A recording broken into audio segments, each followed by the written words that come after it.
All right, so our speakers did an amazing job, and we're actually running ahead of time, which is unheard of in a conference. But again, it's an open forum now. Please do not be shy. There's mics here coming up. If you could actually just use the mic and introduce yourself, that'd be great. And as you're going, Dr. Gores, you have we'll start off with Dr. Gores. Go ahead. Thanks for the introduction. I'm always confused by this misclassification in the databases. So if you look at center experiences, realizing there's an ascertainment bias, about 50% of all cholangiocarcinomas are still perihilar. And so how do you jive that with all these database results? Dr. Petrick. I don't have a good answer for that. So in your particular institution, you're seeing 50% that are perihilar. Yeah, but if you look in the literature, if you look at institutional series, they still around 50% perihilar. Not just our institution, but almost all institutions. Yeah. Well, these were, I derived the 5% from two different papers that were using nationally representative data from the SEER database. And they're only showing that about 5% of total cholangiocarcinomas are perihilar. Yeah, so that's a huge misclassification problem. And I think we need to rectify that nationally. So, the other point I want to ask is, if you, people should not leave the room thinking that there's only 5% of cholangiocarcinomas are perihilar.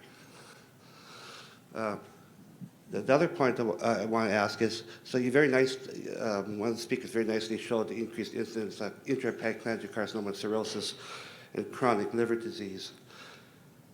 I guess I'm wondering, in the databases, and how much is chronic liver disease associated?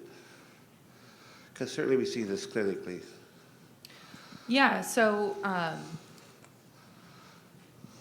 is there a particular type of chronic liver disease you're interested in? I have no favorite. I know in our recent SEER Medicare analysis, non-alcoholic fatty liver was associated with about an odds ratio of about 3 for both types. Hepatitis B and C had a similar association of about 2 to 3 for both types. And then I think we used alcoholic fatty liver disease as one of the proxies for alcohol consumption. And I think that the odds ratio is about the same, so about a 3 times increased risk. Yeah. And then my third question is, at least in hepatocellular carcinoma, we recognize it occurs in NASH, and often in the absence of cirrhosis. So is there any data on cholangiocarcinoma in NASH? Dr. Hernaez, you wanna help tackle that with your experience at the VA and see quite a number of patients with liver issues? There you go. Okay, does it work? It's on. Hey, Dr. Gore, thank you for the question. I think that my recollection that there is no strong data, although I am with you, I probably think with all these epidemiological risk factors going up, I suspect that eventually there will be a massive database analysis with correct classification showing that indeed cholangiocarcinoma is also associated with NASH without the presence of cirrhosis, diabetes, obesity, common risk factors, same factors. And I do believe that perhaps the underlying phenomenon is inflammatory state in chronic liver disease. So maybe that is a nice fit for the inflammation pathology of cholangiocarcinoma, cholangitis, and these risk factors. Thank you. Thank you. Go ahead. Yeah, go ahead. Hi, I'm Beta Brune. I'm a patient, and I'm wondering if we stay on the inflammation topic. I understand the incidence with liver fluke, but has the scientific community looked at other parasites and whether the inflammation resulting from other parasites perhaps also leads to that inflammatory environment and an increased risk factor? For example, I had Ascaris. Dr. Kim, you wanna talk about any other parasites, or Dr. Hernaez? Well, actually, of my knowledge, there isn't more.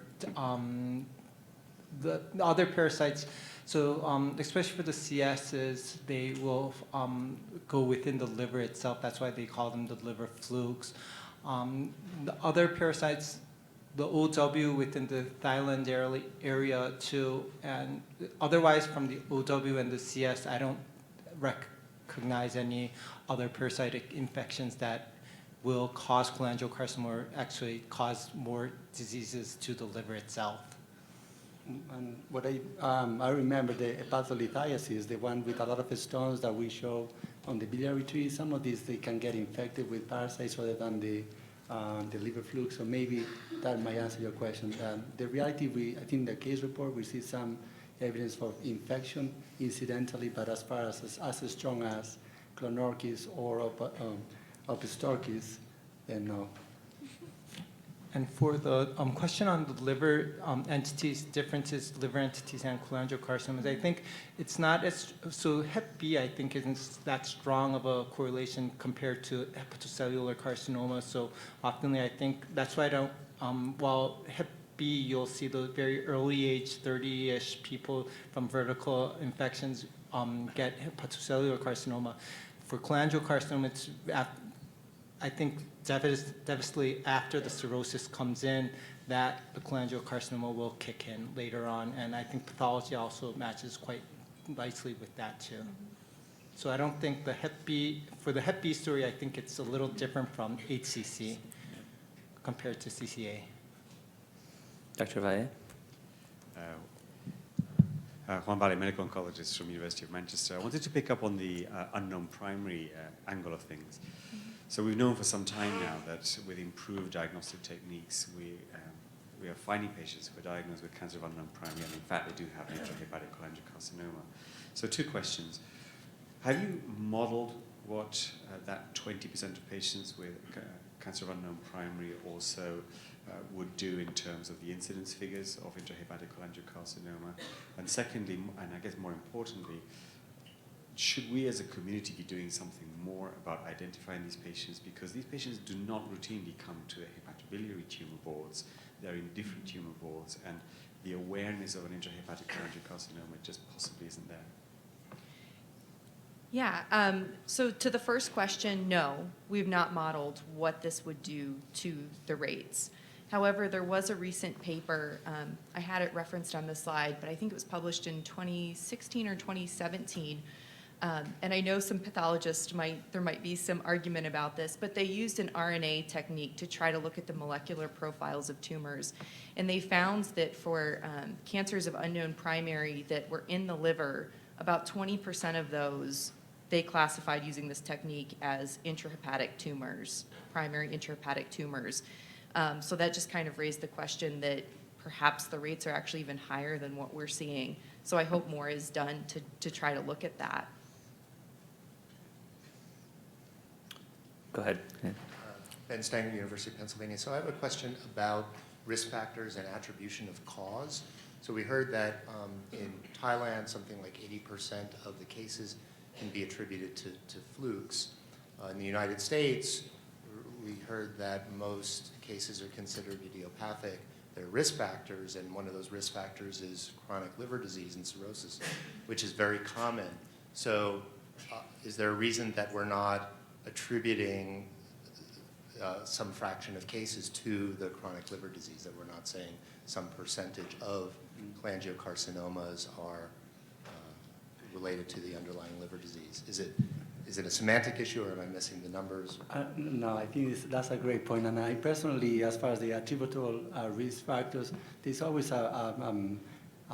it's very problematic for epidemiologists. We always say, well, you shouldn't use this, you should use it.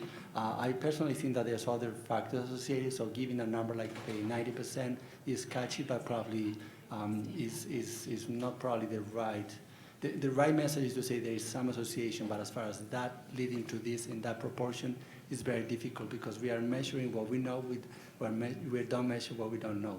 There's something that is missing. And we're able to do that with the fluke because... Because I guess in that situation is more, is endemic for that population, is more like in the more than 20-30%. Yes. And then I guess you're right, is that indeed 80%? Probably not, but high enough. Go ahead. Hi, Mike Griffin, and 3 months ago, my wife was diagnosed, and I just want to say thank you to you all, and also all to the researchers and doctors in the room. Your work is really meaningful to us, and I think you're going to find in this cholangio world, as you already have, a group of people who really want to be partners and who are doing all we can to know the patient side of it, but are really interested in the science. So I'm really grateful for all your work, especially, you know, in our family situation. My question is about the PSC as one of the risk factors, and related to that, maybe the Caroli disease, which I know is more genetic. Would it make any difference for treatment, I mean, especially in the American context, as opposed to the liver flukes? It seemed to me that this PSC is a potential risk factor that we could dig into a little bit more. Would it make any difference in terms of treatment? For example, is PSC something that can be tested for, even as somebody who already has developed cholangiocarcinoma? Is Caroli disease something that can be tested for? And if you found that that you knew that a particular patient had it, could it make a difference in treatment? I'm thinking about the slide from the gentleman from Korea, that bile ductular type. Is there ways of treating cholangio that may arise from the PSC that would be different from treating cholangio that may have arisen somewhere else, if you could test for it? Thanks. Dr. Kim, you want to start? So I think for the, if you have a Cholangio's disease or structural disease itself, it will have an impact on the surgical aspect of it. So how much really are you gonna, can you resect the entity out? Actually, for patients that are just incidentally diagnosed with Cholangio's diseases, I think there's no, I think, strict guidelines, but I think people will do MRCPs every now and then to really just annually check how the diseases are going. For PSC itself, PSC, I think, would manifest more early as just the disease itself, because you'll have a cholangitis much more earlier. I think, and in Korea, PSC isn't that much of a problem. I think in the States, it's much more of a problem, but I think diagnosing PSC after being diagnosed with cholangiocarcinoma would be quite rare. Well, thank you for sharing your experience. I hope things are doing well. For the PSC part, is that the diagnosis of PSC is what we call in medicine a diagnosis of exclusion. So everything else has to be ruled out. And then, unfortunately, the diagnosis of cholangiocarcinoma in the setting of PSC, for some reason, is happening between the first and second year of diagnosis of PSC. And some of these patients are already symptomatic. Maybe that's the reason why we are diagnosed them very, very late. And then the other question is there any way that we can do a screening or surveillance of patients with PSC to detect cholangiocarcinoma? And then we have here gastroenterologists, hepatologists in the room for sure. And then the problem is that the MRCP or MRI that we use, the serological markers, they are very poor. The performance is really poor. So to that point, unfortunately, we don't have a good test to do a screening. We are chasing something down, but maybe we are missing a lot of patients. Go ahead. Hi, my name is Darren Flynn, Cincinnati, Ohio. I'm a patient. I was an international traveler, so some of the things that kind of came up with your slides kind of gave me to some things to wonder, why did I get this? I mean, I was in perfect health. So my questions come into, one of the slides brought up Uganda. I mean, I thought that was kind of obscure. I mean, I thought this was like Thailand, US, South America, things like that. So why Uganda? Then inoculations. You know, I was inoculated with Hep C and things like that. Then alcohol. You know, what define that? Is that a drink a month? Is that, 5 drinks a day? So why Uganda? I don't think that we know. That was one of the cancer registries that had data, and I think one of the only cancer registries from Africa where we could look at rates of intrahepatic cholangiocarcinoma, and we were trying to look around the world and get a sense of the rates. But obviously, this is occurring around the world.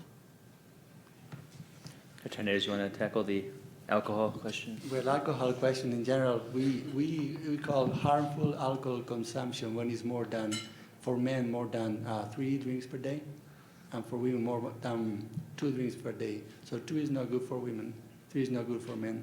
And that would be, to answer that question, what is excessive alcohol consumption?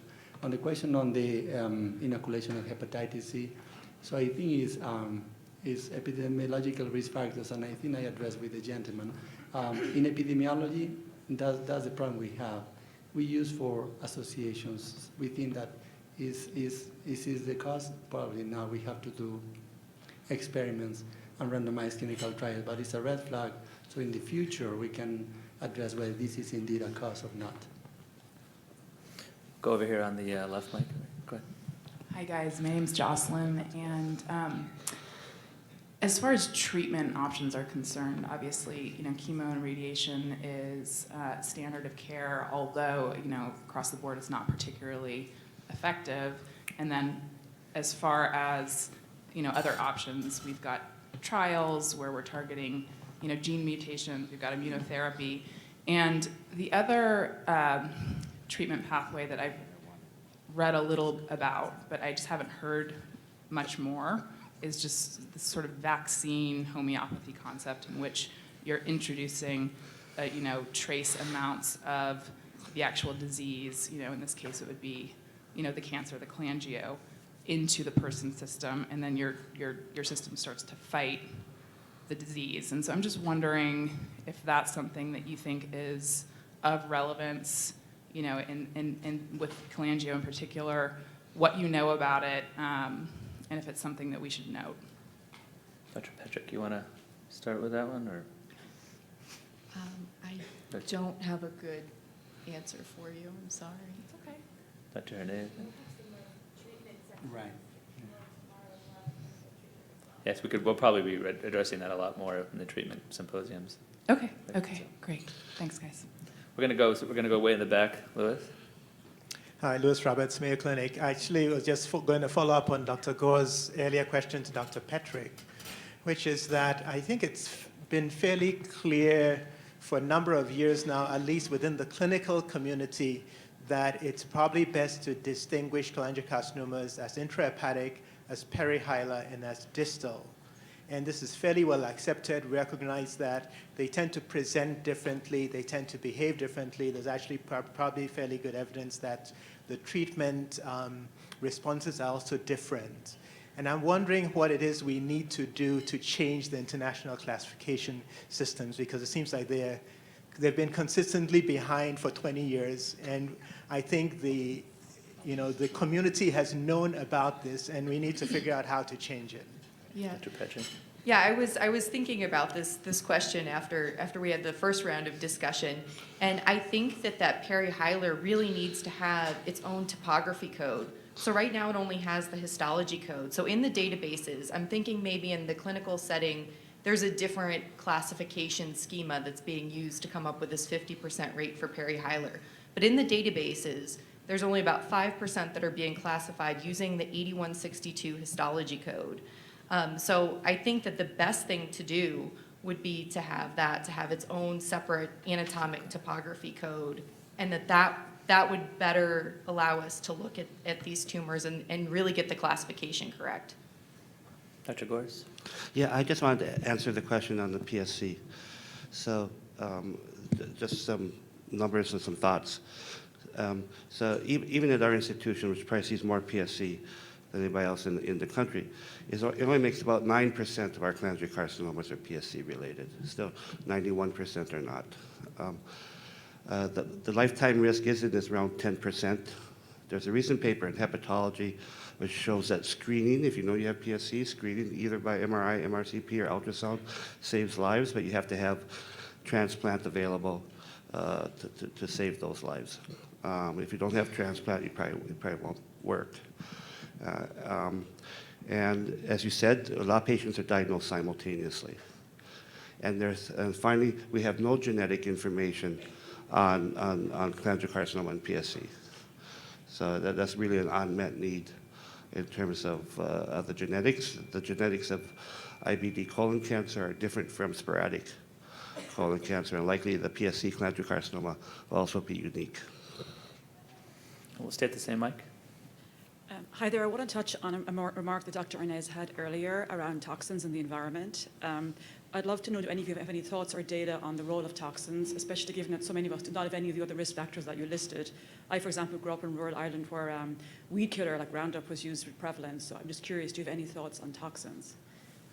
Well, I think that if looking at the papers, asbestos, and then nitrosamines, and then the Agent Orange, the dioxin, yes, that has been associated with cholangiocarcinoma as well. Vinyl, I believe, as well, and then I don't know if anyone else has any other on the horizon, but yes. So some of these industrial toxins has been indeed associated with cholangiocarcinoma. Go ahead. Hi, I'm Cynthia. I'm a caregiver. My younger sister was diagnosed with cholangiocarcinoma, so I have another kind of risk factor question because she also had hypoplastic left heart syndrome. And one thing we were told was that patients who have undergone the specific Fontan procedure could develop this cancer. And I was just wondering if you guys have seen that as well, or if there's any studies going on to research that a little bit more. Right. I think that I don't, but Fontan has been associated with liver cancer, so that might be whether that's the same concept. Why we see the association with cirrhosis and cholangiocarcinoma. That might be the reason, but I haven't seen anything. I think the common pathway is a congestive hepatopathy, right, from like a Budd-Chiari type of syndrome, and I think that's going to put the same risk. Dr. Krasinski? Hi, Alyssa Krasinskis from Emory University. I want to thank all the panelists for their excellent presentations, and I wanted to build on the question earlier. And so for Dr. Kim, I am a pathologist, so I appreciate you showing some histology. And my question, building on the prior question, is has anyone started to target or to use different therapy for the different intrahepatic bile duct types or cholangiocarcinoma types? For example, the bile duct type may respond better to pancreatic cancer type therapy, whereas the bile ductular type may respond to a different type of chemotherapy. Thank you for the question. I don't think there is any activity that really is trying to direct treatment according to histology. Definitely more of the bioductular types. So I think the bioductular types really are overlapping. Sometimes they'll overlap with the combined phenotype of hepatocellular and cholangiocarcinoma, and oftenly when you see that in histology, you'll also see the triphasic arterial enhanced venous washout phenotype more oftenly. So treatment-wise, as I mentioned, I think some of those patients, especially with for a palliative cause, TACE will come into place to really treat those patients, and people will look more definitely to see if there's any more histology that could suggest biphenotype, but other than that, I do not know of any knowledge for directing therapy according to histology. Anyone else have any comments to that question? All right, well, we still have a few more minutes, so I'm going to take the privilege as a moderator to keep the discussion going. So Dr. Petrick, you mentioned the gender differences, increased diagnosis in males versus females, and also increase in our younger population, which is something that we've seen in colorectal cancer, and it's a global effect. So any speculation as to why males are at slightly higher risk than females, and what is accounting for the increase in diagnosis in our younger population, which seems to be seen in many cancers that we're...